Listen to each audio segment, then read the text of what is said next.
The colors of the rising sun, shifting from pink to orange, began to adorn the desert horizon like a painting. As thin clouds to the east were illuminated with golden light, the last stars of the night were extinguishing one by one. The dusty streets of the city seemed to come alive with these first rays scattered upon them. When a rooster's crow in the distance heralded the morning, a strange excitement filled my heart. When the first rays of morning began to appear on the horizon, the earth-colored walls of the city of Babylon were illuminated with a crimson glow. A cool breeze that greeted the sunrise rose from the banks of the Euphrates River and passed gently through the narrow streets. At that hour, the city had not yet fully awakened from its sleep. Only faint bell sounds from a distant temple and the stall preparations of a few early-rising merchants could be heard. There I was, an ordinary worker living in Babylon, leaving my home as dawn broke as always and setting out toward the Hanging Gardens construction site. As I dragged my weary steps on the stone-paved road, I looked around. The adobe houses of our neighborhood glimmered with a golden dimness at this hour of morning. They were simple, single-story houses. On most of their roofs, reed covers left open to let in the coolness remaining from the night were swaying. Ahead, in a courtyard, a woman crouched on the ground was baking bread in a tandoor. The smell of sourdough reached my nose. My stomach rumbled, but I had no time, for I did not want to be late to the construction site. At the end of the street, I met the great road that once carried the bustling crowds of the marketplace. This road extended to the Ishtar Gate, one of King Nebuchadnezzar II's incomparable architectural works. As dawn broke and the sun rose from the horizon, the magnificent tile-covered arch of the distant Ishtar Gate began to blaze like a blue flame. The relief lions and dragons on the gate's surface seemed to come alive under the lights of the new day. In the distant background, the silhouette of the seven-story Ziggurat-e-Tamananchi, dedicated to the god Marduk, was faintly visible. This tower, resembling a mountain, stretched toward the sky. This sight always awakened the pride in me, to live in one of the world's most magnificent cities, amidst all this splendor, and now to be about to add a new one to this magnificence with my own hands. It was an indescribable feeling. By order of our King Nebuchadnezzar, a great project had been under construction in our city for some time, the Hanging Gardens of Babylon.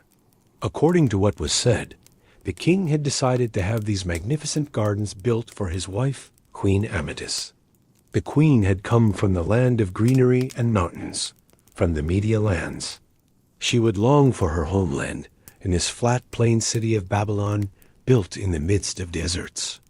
The king, to ease the longing in her heart, had ordered the construction of terraced gardens, as if raising a mountain toward the sky.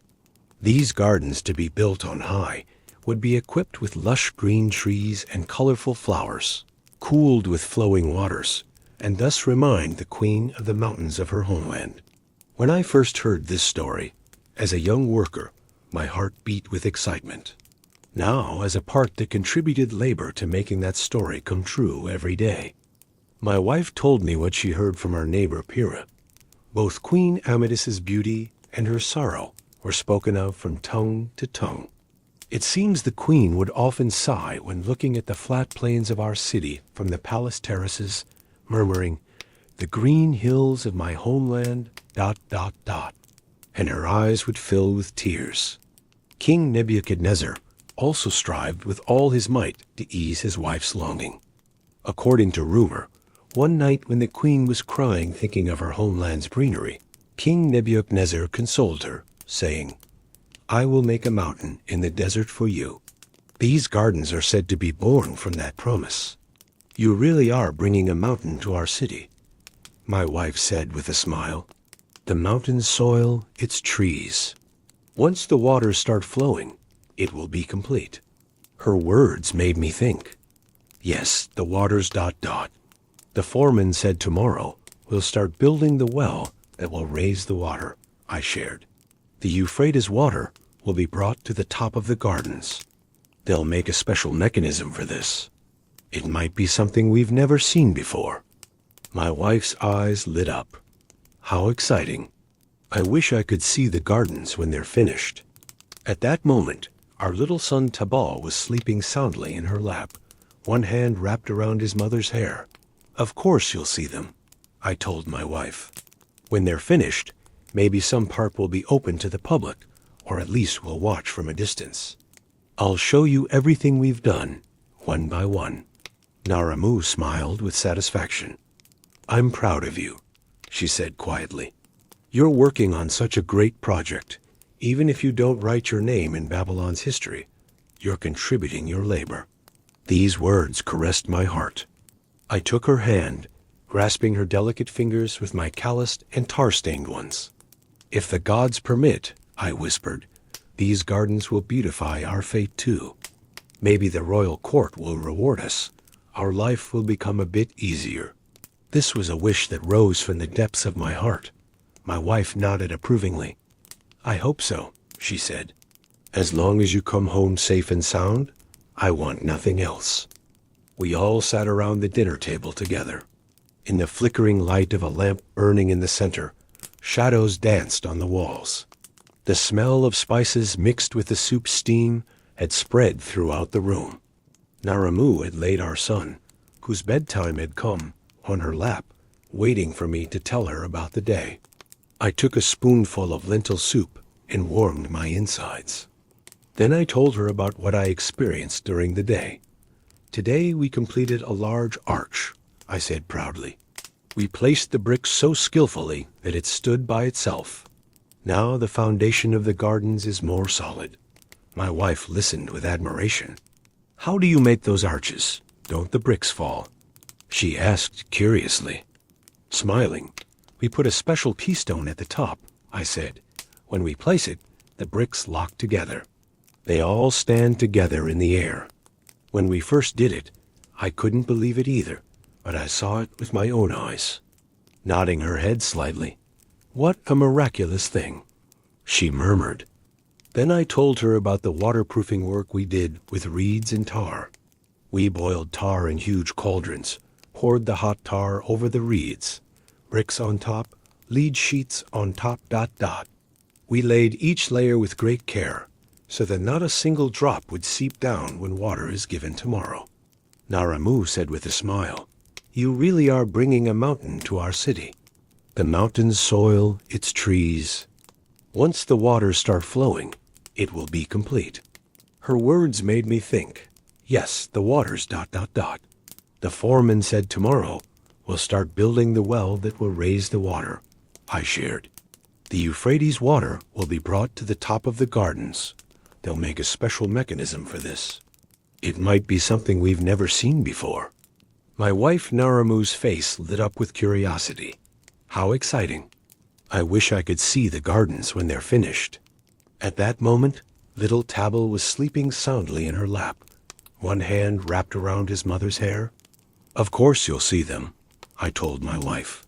When they're finished, maybe some part will be open to the public, or at least we'll watch from a distance. I'll show you everything we've done, one by one. Naramu smiled with satisfaction. I'm proud of you, she said quietly. You're working on such a great project. Even if you don't write your name in Babylon's history, you're contributing your labor. These words caressed my heart. I took her hand, grasping her delicate fingers with my calloused and tar-stained ones.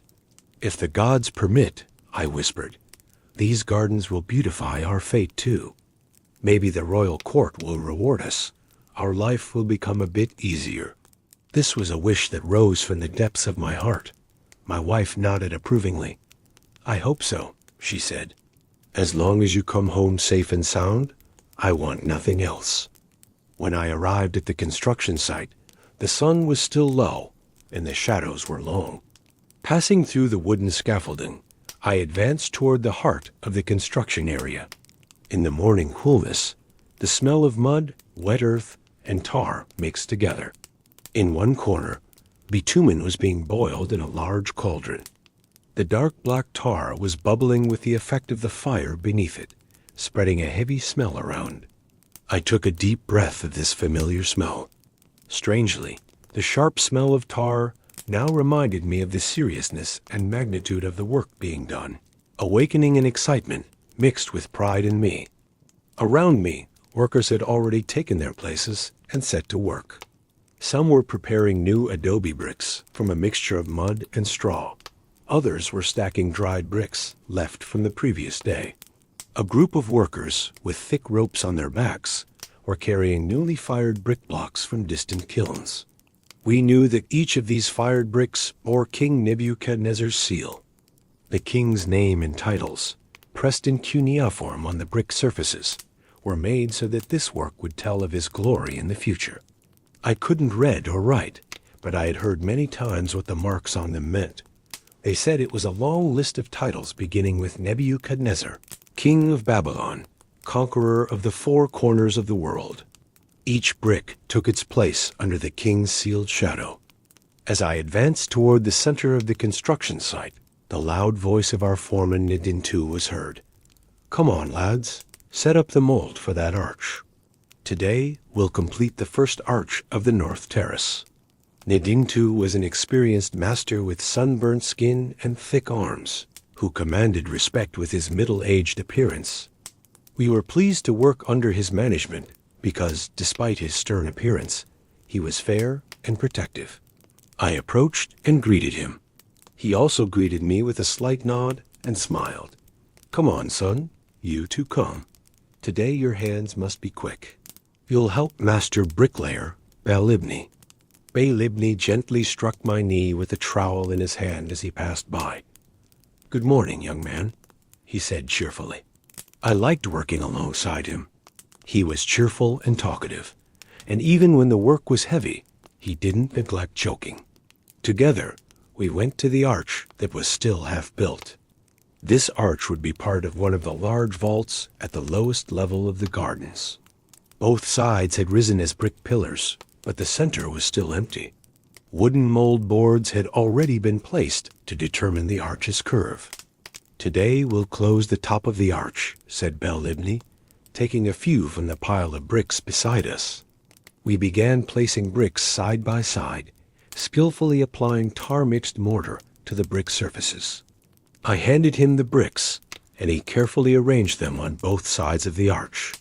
The brick rows rising from both sides of his semicircular wooden mold were gradually approaching each other. Our hands were covered in tar-mixed mortar. The hot bitumen occasionally burned my fingertips, and I would slightly hiss and quickly drop the brick in my hand to cool my palm. When Bel-Ibni noticed this, he smiled and teased, "Be careful, son. There's no sacred water of God Aa around to refresh you now." Aa was the god of water and wisdom, and with this joke, he made light of both the absence of water and the knowledge-requiring side of our work. I laughed back. "Don't worry, master. I understand the value of water better while doing this work." As we approached the center of the arch, a tension and excitement grew in me. I remembered the day I first saw an arch stand by itself, when the keystone was placed and the mold was removed. At that moment, I couldn't understand how bricks and mortar came together to form a solid bridge in empty space, and I had thought this was almost magical. Now, a similar moment was approaching. Before placing the last brick, the keystone, Bel-Ibni looked at me. "Are you ready?" I nodded, holding my breath and waiting. He carefully placed the specially slightly triangular-shaped brick we had in our hands into the gap at the exact top of the arch. When he applied mortar and settled it in place, we all paused for a few seconds. Bel-Ibni slowly withdrew his hands from the mold. After a moment of silence, we began to slowly loosen the supports, holding the wooden mold beneath. I, Bel-Ibni, and two other workers held our breath, witnessing the moment when the arch would carry its own weight. As the wooden supports were pulled away, the newly built brick arch settled with a slight groan from within. With our hearts in our mouths, we watched whether the arch would stand without collapsing. And yes, ... the arch stood gracefully in the air like a bow. It had embraced the space beneath it without any support, standing by connecting two walls. At that moment, a great wave of joy surged in me. Bey patted my back friendly, saying, "That's how it's done." All of us there, perhaps 5 or 6 workers, celebrated our success with a small cheer. Some of us raised our hands to the air and silently gave thanks. Others smiled at each other. We had built an arch with our own hands, and this would be one of the strong foundations of the gardens. Nadim too looked at us from afar and nodded with a satisfied expression. He also approached to check the arch, running his hand over the bricks to test their strength. "Solid work," he said with appreciation. "With the gods' permission, the entire garden will be this solid." We left there with these words that warmed our hearts. Having completed perhaps the most difficult part of our work since morning, I and the others retreated to a shady corner for a short rest. The sun had risen a bit more on the horizon, and the morning coolness was gradually giving way to warmth. I took a sip of water and wiped the sweat from my forehead. From afar, the sounds of other work groups came: hammer sounds, instructions, rope creaking. This massive construction was alive like a beehive, and each of us was like worker bees in that hive. After our short break, we returned to our work. As the sun rose, the air warmed rapidly. Although Babylon's famous scorching heat had not yet fully struck, as noon approached, our sweat began to drip from our faces drop by drop. Finally, at the hour when the noon sun was at its steepest, we took a break from our work at the foreman's command. Everyone working sought shelter in the narrow shaded areas at the foot of walls or in the coolness of the arches under the rising structure. Bey and I also sat under the newly completed arch and took out our provisions. The arch we had just built provided a nice shade. The bricks felt cool when we touched them. A light breeze gave our heated skin the refreshment we badly needed. I began eating the thin flatbread I brought with me, sharing it with a few dates and a piece of goat cheese. Bey also took out dried figs and some barley bread from his bundle. To quench our thirst, we carefully sipped the water from my water bottle. The water had warmed under the sun, but was still refreshing. While filling our stomachs, we also listened to the conversations around us. A group of workers was talking heatedly a little ahead of us. The topic was how water would be carried to these massive gardens. "Think about it," one of the young workers was saying excitedly. "How much water is needed to water all these trees and plants? How will the Euphrates water get up there?" Another, who seemed more experienced, smiled calmly. "The king's engineers must have thought of a solution for this. Haven't you heard? They're talking about a water lifting mechanism. Maybe they'll carry water up with a rotating screw mechanism." Bey raised his eyebrows. "A screw? What kind of thing is that?" The worker moved his hand in the air, like a snake rising in spirals. "A mechanism that rises spiraling like this. Maybe a helix that carries water inside." This description didn't seem very clear to me, as I had never seen such a thing. Bey also shrugged. "Who knows, maybe they'll make a tool like you mentioned. As long as the gods don't withhold our water." I joined in. "My father used to tell me," I said, "about the days he worked on drawing water to fields on the Nile... There they used a device with long arms, with something like a bucket at the end. They call it a shaduf. Maybe we'll have a similar tool, or they'll make something more complex." My father had traveled to Egypt in his youth, and had talked about irrigation techniques there. As his stories came alive in my mind, I felt proud that such an advanced system would be established in our own city. Even though my father wasn't among us now, being able to use what I learned from him in such a great work created a bitter pride in me. Our conversation continued with dreams about what kind of place the gardens would be. Some of us thought about strolling in the shade of vines and ivy hanging from terraces. Others dreamed of climbing to the top floor and watching all of Babylon from a bird's eye view. For a moment, I closed my eyes and visualized in my mind. Above the arch we were sheltering under, there would soon be soil, and the roots of trees planted in that soil might pass over our heads. Flowers hanging from branches, sunlight filtering through leaves. Water channels would pour from terraces like waterfalls, cooling the walls of the structure. The wind would carry flower scents from these gardens to the entire city as it passed through. The scene that appeared in my imagination was so beautiful that I forgot my fatigue. It was as if I had taken a short stroll inside that future. Belibni gently touched me with his elbow as I had drifted away. "Don't drift into dreams. We still have work to do," he warned with a smile. I opened my eyes and replied laughing, "If one day these places become exactly as we think, we'll have received more than our labor's worth." He also nodded. "We will, of course. If our king completes this work, his fame will be legendary. We'll also say, 'My brick is in those gardens too.'" Deep down, I felt the same pride. As an ordinary person, my name might not go down in history, but the structures my hands shaped would live for many years. This thought created a sense of peace and satisfaction in me. After the lunch break ended, everyone returned to their work. We worked non-stop until the sun tilted a bit more westward and shadows began to lengthen. My task in the afternoon was to help with preparations to waterproof the floor of an upper terrace. A thick floor would be created on top of the newly completed arches and vaulted rooms. For this, I had heard that we would first lay materials in layers on the floor. Indeed, the masters asked us to carry bundles of reeds and mats. We shouldered bundles of long reeds cut from the marshy edges of the river and brought them. We spread these reeds as a regular layer on top of the brick ceiling of the lower floor. Then, the sticky bitumen that had been heated in cauldrons since morning came into play. We poured the hot tar in thick layers over the reeds. This black layer we spread filled every gap in the reeds, and when hardened, became a waterproof floor. We had to be careful while doing this work. A moment of distraction, and splashing hot tar burned bare skin badly. Indeed, one of the young workers cried out in pain when a few drops of tar from the copper pot he was carrying dripped on his arm. We immediately ran to his side. His friends tried to cool the burned area by pouring clean water on his arm.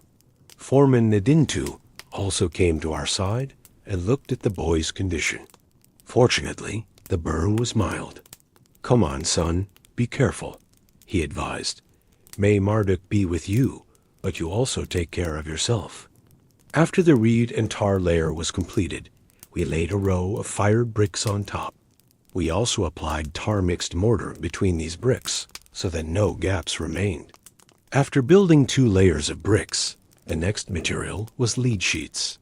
Yes, lead plates brought from the king's treasury had been melted and made into thin layers, and when cooled, they reached us in the form of wide sheets. We carefully carried these heavy sheets up and spread them over the bricks. Since lead would never let water through, it was spread on top. Finally, a thick layer of fertile soil would come on top of it, so that plant roots could grow without damaging the structures below. Meanwhile, we also began building a wide staircase between terraces. We laid the stair steps with specially shaped bricks. Arch supports were built under each step so it could carry its weight. The steps were wide enough to gladden the heart. 2 people could easily climb side by side. The appearance of this staircase from top to bottom would also add a separate splendor to the gardens. Some master workers had begun decorating the step edges with reliefs. Wave motifs, flower patterns, and even small ram's head figures could be seen in some places. We worked relentlessly throughout the winter months.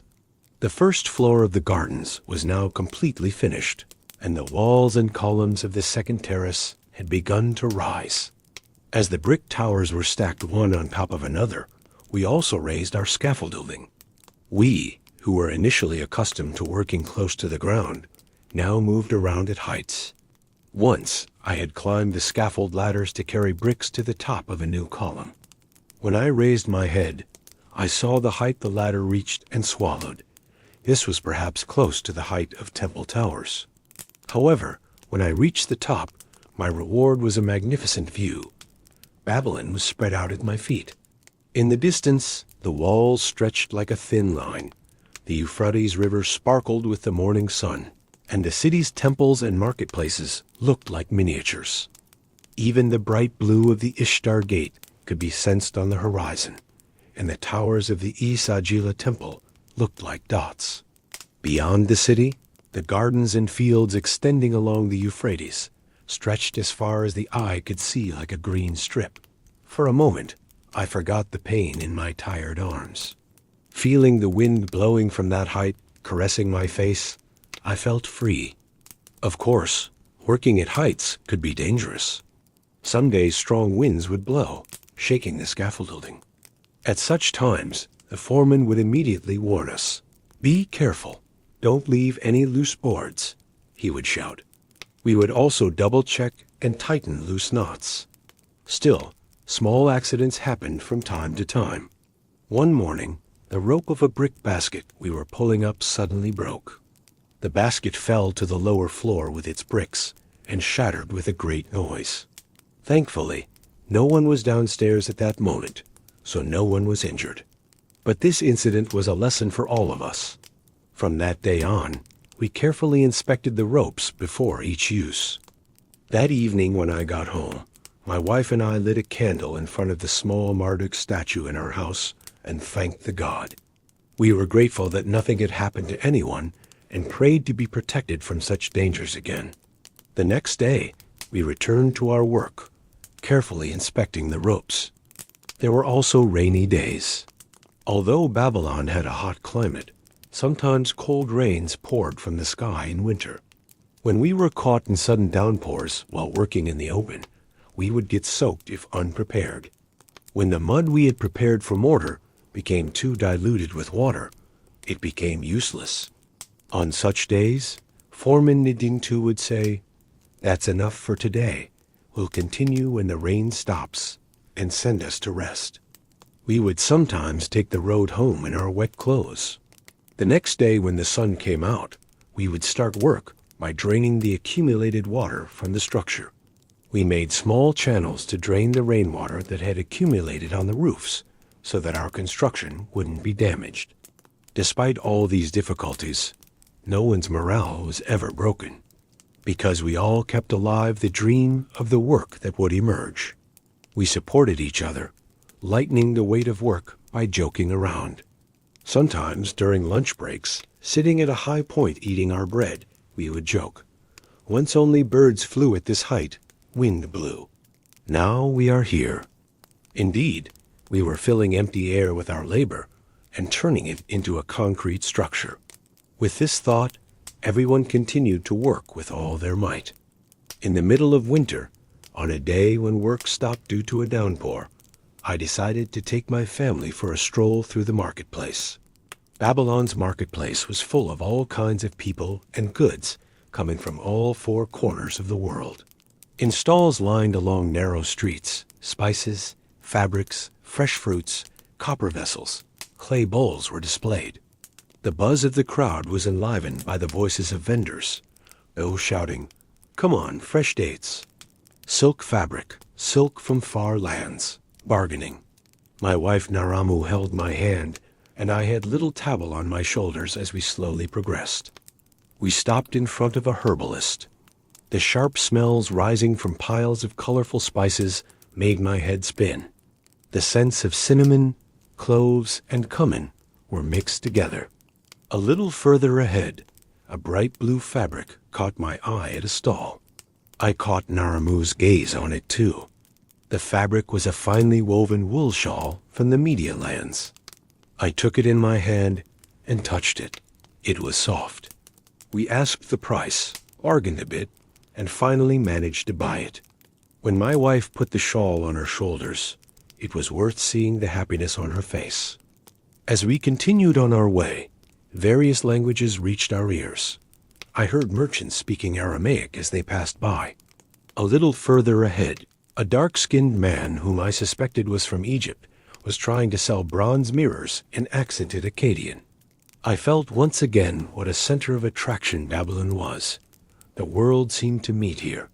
Fired brick tablets made by temple priests, perfumes from distant lands, metal vessels brought from Anatolia, all were side by side in the same marketplace. Little Tabo was attracted to the colorful reed toys at a basket maker's stall.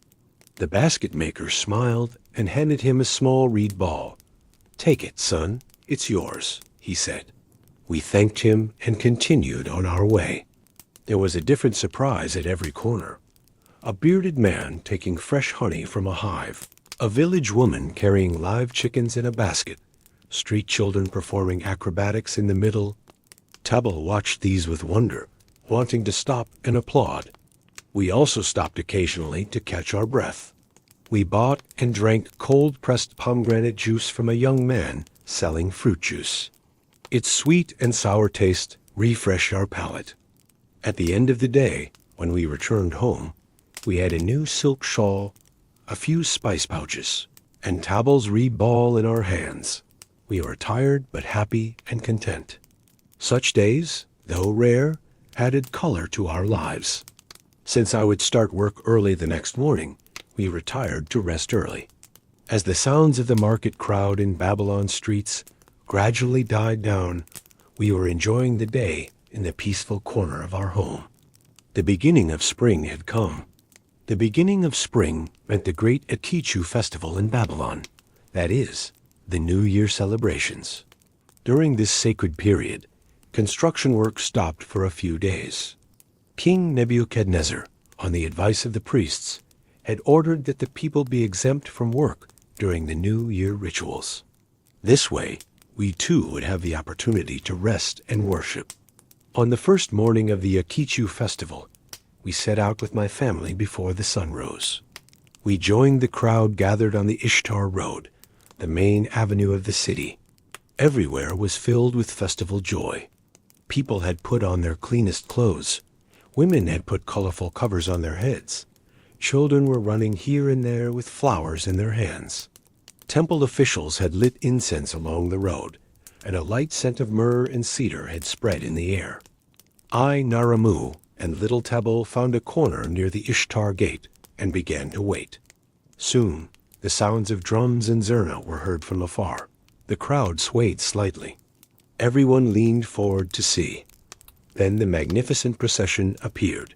Priests in their gold-embroidered robes walked in front, carrying the sacred symbols of Marduk and other gods in their hands. Throughout the march, the priests chanted hymns in a harmonious tune. Even if we couldn't hear the words, this sublime music made everyone's hair stand on end. Then came strong men carrying a huge palanquin on their shoulders. On the palanquin stood the golden statue of Marduk, Babylon's chief god. The statue was made entirely of pure gold and seemed to depict the god Marduk standing upright. He held a long staff in his hand, and on his back seemed to have a cloak with dragon motifs on his vest. Every detail on him sparkled in the morning light. Right behind him walked King Nebuchadnezzar too. We rarely saw our king this close. When the people saw him, a wave of murmur passed. Everyone respectfully bowed their heads. Nebuchadnezzar, instead of riding in a magnificent chariot, was walking on foot behind the god's statue, as the ceremony required. He wore a high cylindrical gold crown on his head and an embroidered white sapphire blue striped caftan. His long beard was carefully combed, and his eyes shone with a determined light. Right beside him, the high priest was advancing, occasionally touching the king's arm and praying in low voices. As the procession passed, we joined them and began walking as a community toward the Isagila temple. Marduk's statue would be taken from the temple and brought to the Akichu house on the shore, according to the annual ritual. Not everyone could watch this part of the ceremony. The king's humiliation ritual in the temple was secret. However, the celebrations outside were open to the public. We waited in the square near the temple. After a while, when Marduk's statue reappeared, the crowd began to cheer with joy. "Long live Bel Marduk! Long live our King Nebuchadnezzar!" Voices rose. Around, there was music, hymns, people offering each other date wine. Little Tabal was applauding joyfully on my shoulders. Naramu was praying to the gods with tears in her eyes. That day, Babylon had become a scene of color and sound festival. I felt the magnificence of our city to my bones. People from different lands were also participating in the celebrations. Around me, besides our language, Akkadian, Aramaic, and even the language of merchants from Egypt could be heard. People of every color, every faith, were celebrating the new year as part of Babylon. At that moment, I understood once again what it meant to live in Babylon. This city where people from all four corners of the world met was the favorite of the gods. And I, among such a great people, was helping to build a work they would be proud of. In the later hours of the festival, my family and I entered the courtyard of the Marduk temple. Sweet warm meat stews cooked in large cauldrons for the people and barley beer were being distributed. The wonderful smell of the stew had spread throughout the courtyard. Young people drinking cups of beer were singing songs. The elderly were sitting in the shade, talking about old days. Some people were dancing by the fire, playing tambourines and keeping rhythms praising the gods. In a corner, I saw a group of young people spinning hand in hand like a folk dance. The crowd around them was keeping time. We also took our share. Tabal was served honey cookies, and we were served a refreshing drink sweetened with date wine. Naramu and I made eye contact and smiled. These moments were precious.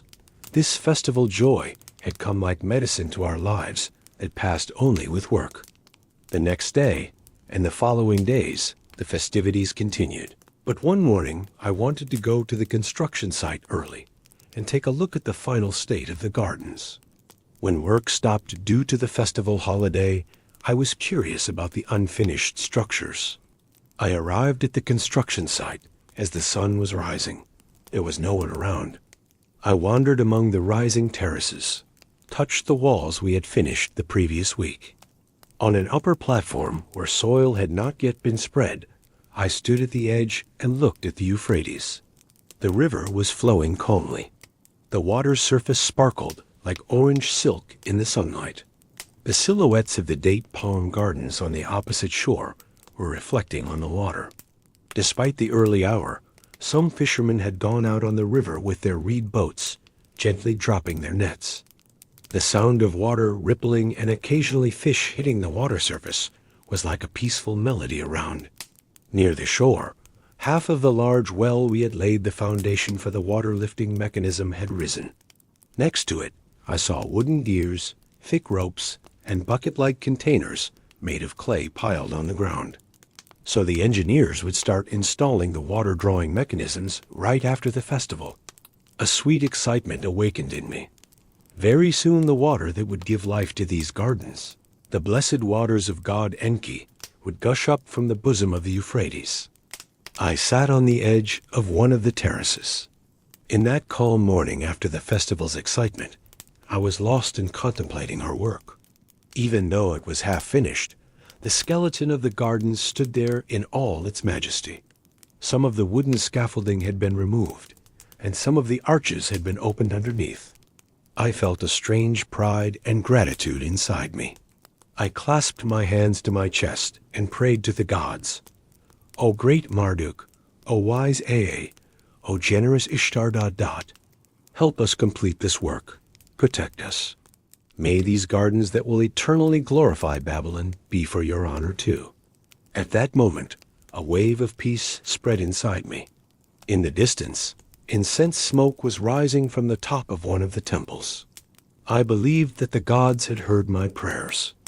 After the festival days ended, we workers returned to construction with renewed energy. We now knew we were approaching the final stages of the gardens. The constantly rising walls and columns had reached the desired height. The floors of the upper terraces had also been prepared with waterproofing. Now we were coming to the most important part, bringing water and planting plants and trees. We were all impatient for this, because the fruit of our labor would finally become visible. Finally, one morning, they decided to test the water-drawing mechanism. All of us gathered around the large cistern at the top of the terraces. Below, several workers set the oxen in motion. The wooden gears began to turn with creaking sounds. The chain, which initially moved slowly and awkwardly, soon found its rhythm. Then, the first earthen pot rising from inside the tower reached the edge of the cistern and emptied its full water with a whoosh sound. Clean river water began to fill the cistern, sparkling like silver in the sunlight. We applauded with joyful exclamations. Each pot that came from behind brought a new wave of water to the cistern. Soon the cistern filled with water and reached the outlets where golden taps were located. When these taps were opened, water began to flow into stone channels. Water descended from the channels previously laid on the garden terraces, like waterfalls, to one lower level, then to another lower level. The scene we saw at that moment took our breath away. Waters were flowing over the arches, along the walls. The sound of water was giving life to the gardens. Our bricks, once scorched in the desert heat, were now embraced by cool water. We put our hands and faces to this flowing water. Many of us got wet with joy and let out cheerful laughter like children. I also brought my palm under the water and splashed it on my face. The coolness penetrated to my bones. I thought to myself, "Thank you, Ea. Thank you, Enki." I was thanking the god of water. Bey Libni had come beside me, with his eyes full, saying, "We did it," in a whisper. "Water, look, it finally came." We hugged and patted each other's backs. This was perhaps the most miraculous moment of the construction. When we finished our work that day and left the construction site, there was an indescribable joy in us. Usually we would go straight to our homes at sunset, but this evening was different. Bel Ibni suggested taking a few more of our friends and stopping by a nearby tavern. Shouldn't this success be celebrated? "Come on, we've earned a glass of barley beer," he said, laughing. We all immediately agreed to this idea. As we entered the modest tavern in one of Babylon's side streets, I noticed it was getting dark. The interior was lit with dim light. Oil lamps placed in wall niches cast yellow light with their flickering flames. The smell of sour yeast and fried onions filled my nose. In the corner of the place were a few wooden tables and low stools. We also sat at an empty table. The tavern keeper immediately recognized us. They often hosted construction workers. "Welcome, brave men," he said. "Your faces are smiling today. What's the good news?"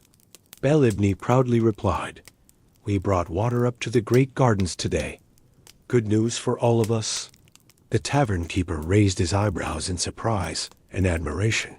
"Wow, the king's gardens, huh? Well done to all of you." Soon, cool barley beer in a large earthen pitcher and several bowls of snacks came before us. The bowls contained roasted chickpeas, fresh dates, and some salted fish. All together, we clinked our simple clay cups raised like toasts. "To Babylon's hanging gardens," said Bel Ibni cheerfully. "To the hanging gardens." We repeated.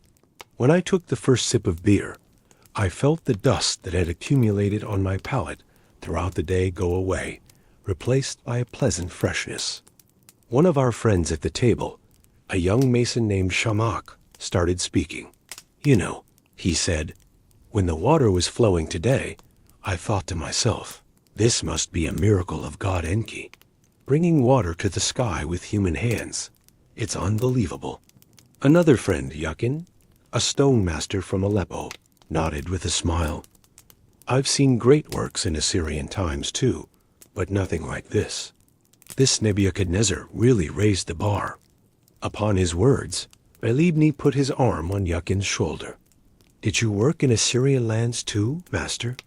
Yakin replied, "Yes, when I was young, I worked in the royal gardens of Nineveh. There too we built water channels. King Sennacherib was fond of gardens, but none rose in layers like in Babylon. Ours they were more spread out on the ground. Still, to bring water from the mountains to the city, we had built arches." Nineveh's gardens would fill with birds whistling like flutes. Then those beautiful gardens fell into ruin over the years. I hope these places don't become like that. As I listened with curiosity, Baalibni took the floor. I worked on Babylon's walls and the Ishtar Gate years ago. I was young then, of course. King Nebuchadnezzar had just ascended to the throne. The face of the city changed with his orders. I can't forget the day we placed those blue bricks of the Ishtar Gate. Each brick was fired in a kiln, glazed, with bull and dragon figures on them. When we were placing them, it was as if we were building a sacred temple. When that gate was completed, we all knelt before it. Some even cried with joy. As he said this, his eyes were distant. We listened respectfully. Now every time I pass through that gate, he continued, I show it to my children. I say, look, your father made this. There was justified pride on his face. As I turned my beer bowl in my hand, I also imagined, in the future, maybe I too will show the hanging gardens to my son. Your father worked on building this place, I'll say. This thought warmed my heart. In the reign of our king Nebuchadnezzar, Babylon is experiencing its golden age, sighed Shamak with enthusiasm. This has become the most beautiful city in the world. Our walls are so thick and large that 4 horse-drawn carriages can travel on them. There's no army that can cross these walls. Our treasuries are overflowing. These gardens we're building will also make our queen happy. Those at the table nodded in agreement. Yakin added in a cultured manner, his name will be written in history like Hammurabi, like Nebuchadnezzar. Finally, let's not forget this. Man dies, work remains. We also say that we created this glory, completed Baalibni, raising his cup. We all drank to this. When the night progressed and fatigue settled on us, we paid the bill and got up. On the street, a cool breeze was blowing under the stars. Baalibni took the slightly swaying young Shamak by the arm. Come on, son, go home safely. There's work again tomorrow, he teased. We all laughed. Knowing we would wake up before dawn again the next day, we said goodbye and dispersed to our homes. I lay down in bed, but couldn't sleep for a long time. I stared at the ceiling with my eyes and fell into thoughts. The rising garden came before my eyes. I wonder if we can really finish it. I thought to myself. Just as I was wandering in these questions, I had a dream. That night in my dream, I saw myself wandering in an already completed garden. Water was flowing from terraces. Cool shadows were forming under tall trees. As a flock of birds passed over me singing melodic songs, sweet scents rose from flowers. In my dream, a woman's silhouette appeared in the very center of the garden. She wore a long, white garment with a crown of flowers on her head. Her face was not visible, but such a brightness surrounded her that it seemed the sun had sent its heart. This sublime being held a water vessel in her hand. She was walking around watering each flower in the garden one by one. Every flower touched by the water suddenly grew and embraced the entire garden. An indescribable peace filled me at that moment.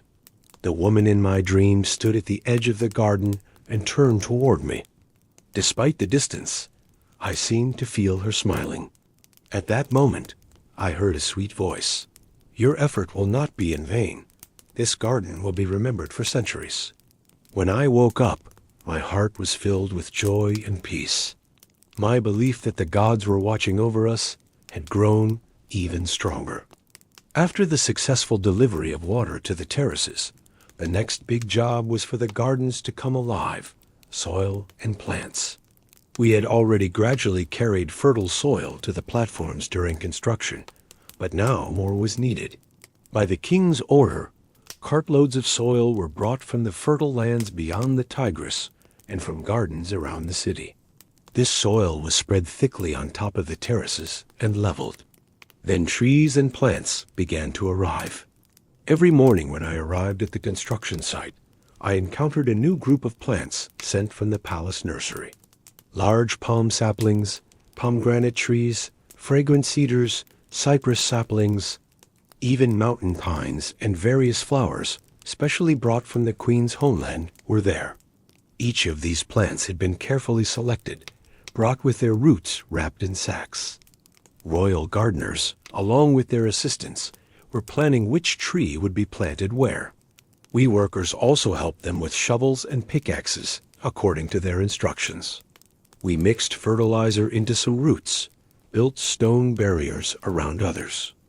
To plant some large palm trees in their places required at least 10 people to pull and lift them together with ropes. Come on, all together pull. With these commands, we slowly brought the giant palm to an upright position, and we all took a deep breath.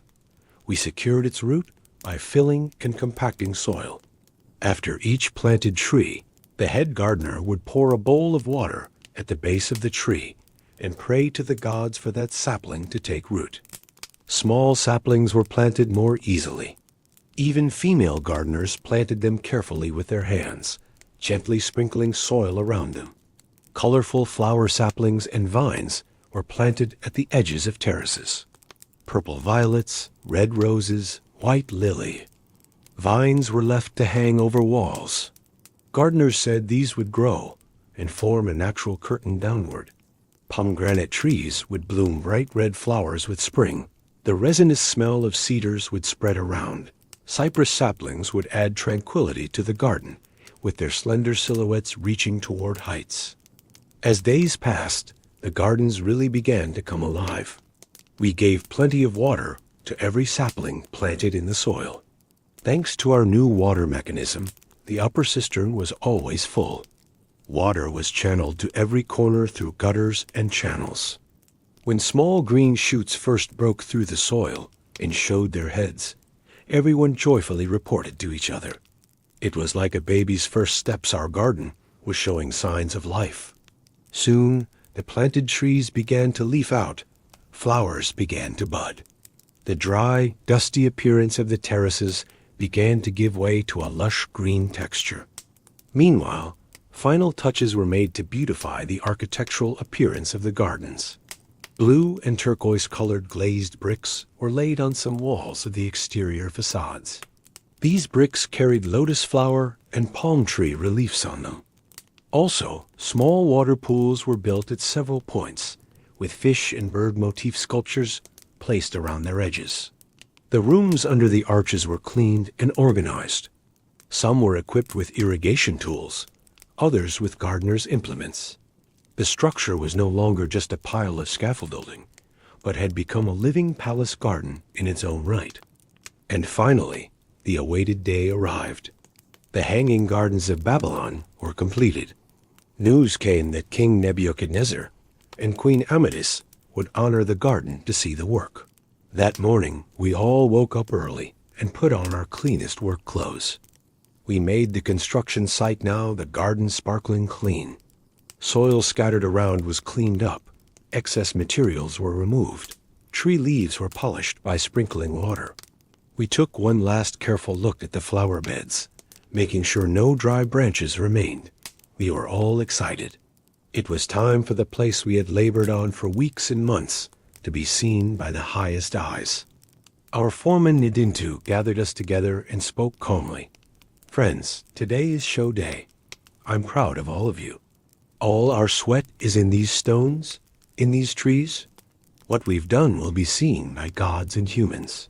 Let our heads be held high. At that moment, we all made eye contact and smiled, congratulating each other with a silent agreement. In the afternoon, as the sun tilted westward, the royal procession came to the front of the gardens. We workers lined up in the shade of the terraces, waiting respectfully. In front, the high priest and priests carried a small altar. A sacrifice ceremony would be performed at the entrance of the gardens. King Nebuchadnezzar approached with heavy steps, wearing a long coat with gold embroidery and a cylindrical crown on his head. Beside him was Queen Amethyst, young, elegant, and looking around with curious eyes. Amethyst, in an embroidered purple silk dress and a thin veil on her head, was like a goddess. On her face could be sensed an expression of hope that remembered the cool mountains of her homeland Media. The priests began to pray in front of the altar at the entrance of the garden. A sheep was sacrificed. The priest filled the sheep's blood into a silver bowl and sprinkled it on the threshold of the garden. Then incense was lit. Hymns were sung dedicating the garden to the gods. We watched this blessing ritual from afar with our heads bowed. After the ceremony, the king and queen slowly entered the garden with their attendants. Nebuchadnezzar had gently grasped the queen's arm, guiding her.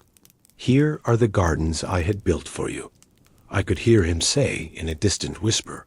When Queen Amethyst saw the greenery and flowing waters of the first terrace, she seemed unable to believe her eyes. She brought her hand to her mouth, trying to hide her amazement. Then an indescribable happiness appeared on her face. "How beautiful, ... double quotes reached my ears." Her voice trembled with emotion. As they slowly climbed the stairs to an upper terrace, we followed them from a respectful distance. The king was showing every corner, explaining to the queen with a barely perceptible pride. Amethyst touched the flower of a vine, then held her palm under a small flowing fountain to feel the coolness of the water. "My homeland's gardens ... She murmured in words I guessed were in her own language. Perhaps she had remembered her past. I saw her wipe away the tears that had gathered in her eyes with her hand. Nebuchadnezzar also looked at her with a smile. It was clear he was receiving the return of his gesture by seeing his wife's happiness. When they climbed to the top terrace, the city view also spread before them. In the wide panorama, we could also see the other wonders of the city. In the distance, the Ishtar Gate stood out with its blue shimmer. The gold-plated minaret of the Isagila Temple sparkled with the sun.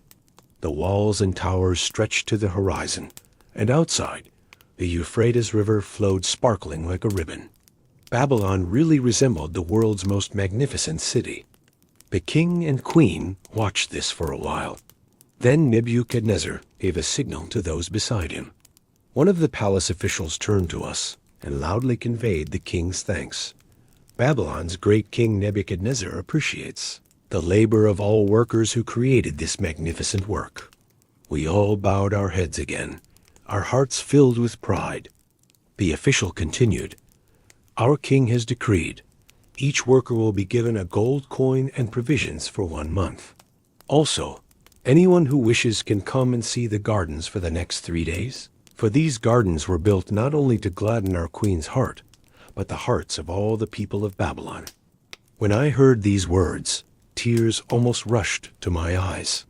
I heard my friends around me whispering prayers of joy. Nebuchadnezzar had truly shown generous kingship. Queen Amethyst looked at her husband beside her with gratitude, then turned down toward where we stood, and politely bowed her head in greeting. Some of us prostrated ourselves at this gesture. Others raised our hands to the air and called out, "May the gods protect our king and queen." When the ceremony ended, the royal procession slowly departed. The sun had also approached the horizon at the end of this magnificent day. The clouds on the western horizon were painted purple and gold, and a magical evening peace had settled over the gardens. It had painted the sky in orange and pink colors. We took one last look at our work in the gardens. Everything was in its place, looking perfect. Since news had spread that with the king's permission, people could tour the gardens for 3 days, we began making some arrangements for the visitors who would come the next day. We marked the paths, put up warnings at corners that could be dangerous. This was no longer a construction site, but a paradise that would enchant visitors. In the twilight of evening, after the crowd had dispersed, I remained alone on one of the terraces. The surroundings had quieted. The leaves of newly planted trees were whispering with the light breeze that blew. I crouched by the edge of a small water channel and dipped my fingers into the cool water. I felt the cool vapor of water on my face. As the sky darkened, the chirping of the last birds wandering in the garden could be heard. I raised my head and looked for stars among the greenery. The star of Ishtar was shining again. Below, Babylon's lamps had begun to light one by one. In this quiet moment, a single sentence passed through my heart. We did it. We really had succeeded. I got up and slowly returned the way I had come.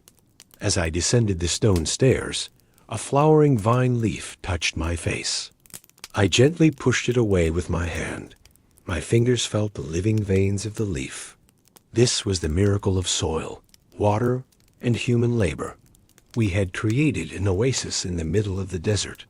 These gardens might stand for centuries, telling of Babylon's glory. I was just a simple worker, but I had become part of this great story. The next morning I opened my eyes before the sun had even risen. There was a sweet excitement in me. Today I would keep my word and take my wife and son to the gardens. It had been announced that with the king's permission, people could tour the gardens for 3 days, and I wanted to be there at the first opportunity. I prepared Naramu and little Tabal early. My son, rubbing his sleepy eyes, asked, "Where are we going, Father?" "I'm going to show you a surprise place," I said, laughing. My wife also shared my excitement. For a long time she had seen nothing about the gardens, except what I told her. Now she would see with her own eyes. As the sun rose from the horizon, we reached the entrance of the gardens. There were very few visitors. Most people might still be in a festive mood, sleeping at home. In this quiet morning, we stepped into the cool shadows of the gardens as a family. Right at the entrance, when we raised our heads, lush green leaves greeted us. Naramu was looking around with her mouth open. "It's unbelievable," she whispered, clinging lightly to my arm. Little Tabal first looked around in amazement and excitedly pointed upward. The colorful flowers hanging from the edge of the terraces had also caught his attention. "Father, there are flowers up there," he shouted with joy. "Yes, my son, these are hanging gardens," I said proudly.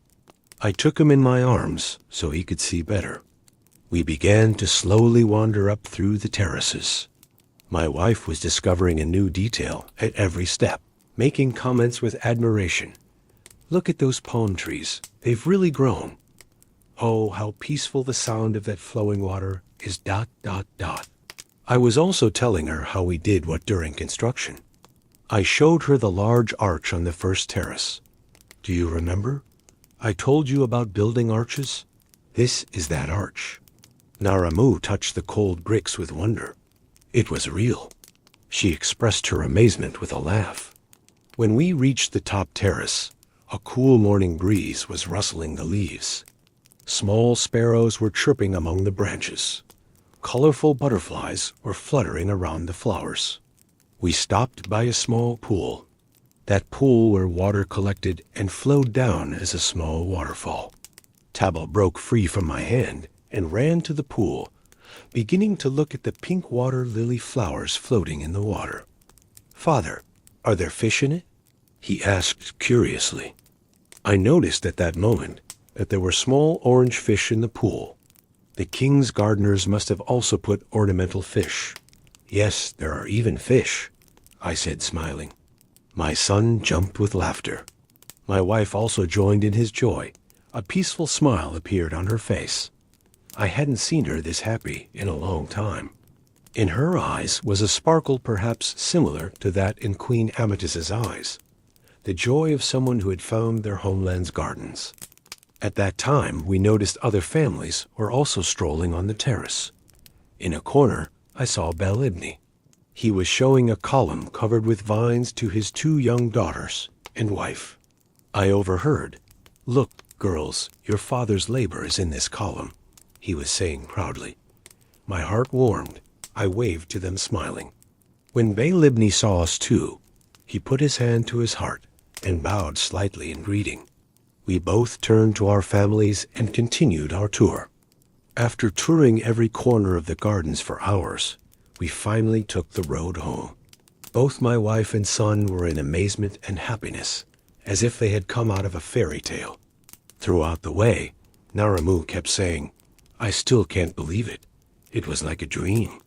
Tabal also showed me a beautifully shaped pebble he had found and said joyfully, I took this from beside the pool as a keepsake. Seeing their happiness was the greatest reward for the months of labor I had given.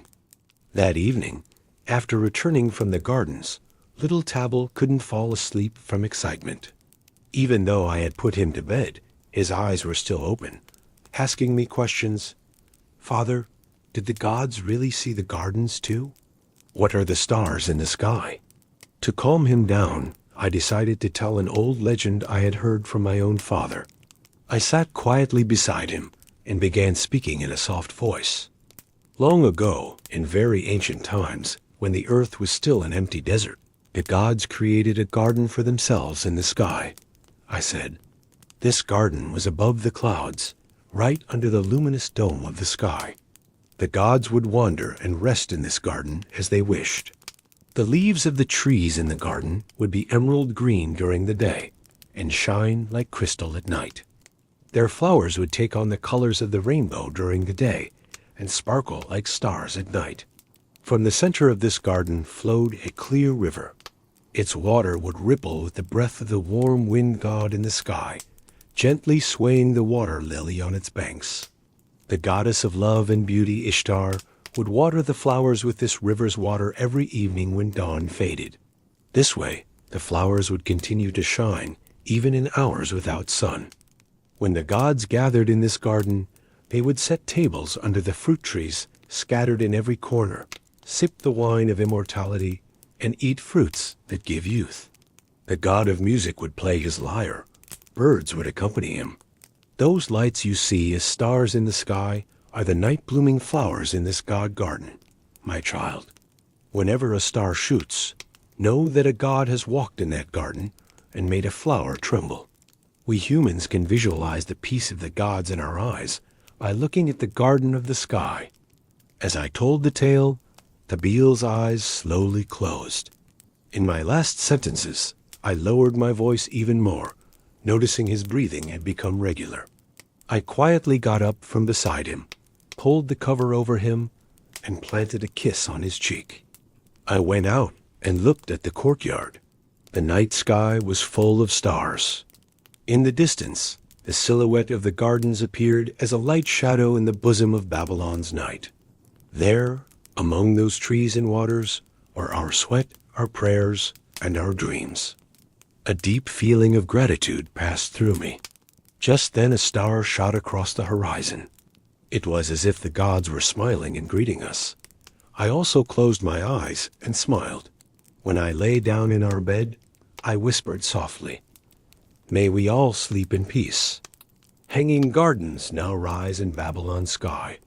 Indeed, in the cool shadow of Babylon's hanging gardens, both our family and an entire city could now sleep a little more peacefully.